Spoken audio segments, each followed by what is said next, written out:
উঠা গো মাই তুমি তাই নি ইবাদি গেলা ভাই কিতার লাগে গেট তুইয়া তোমার বাড়ি কই তুমি ইজ্জত আলী ভাইয়ের ফুড়ি না আসসালামু আলাইকুম।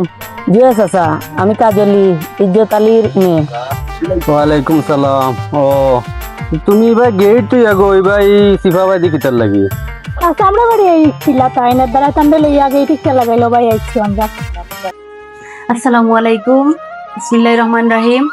আজ আমাদের Nabin agro food and beverage company লিমিটেডের সাপ্তাহিক ট্রেনিং। আজ আমাদের সব অফিস থেকে আমরা সবাই উপস্থিত হয়েছি। আজকের যে আলোচনা, আমরা প্রতি সপ্তাহে কিভাবে কাজ করব, কিভাবে আমাদের এই উৎপাদনশীলতা বাড়বে, কিভাবে আমাদের এই কাজের গতি বাড়িব, এটা নিয়ে আলোচনা করা হয়, এমনকি কলাকৌশল শেখানো হয়। সবাই আমাদের জন্য দোয়া করবেন। আমরা সবসময় আপনাদের পাশে আছি, পাশে থাকবো ইনশাল্লাহ। সবাই ভালো থাকবেন। আসসালামু আলাইকুম।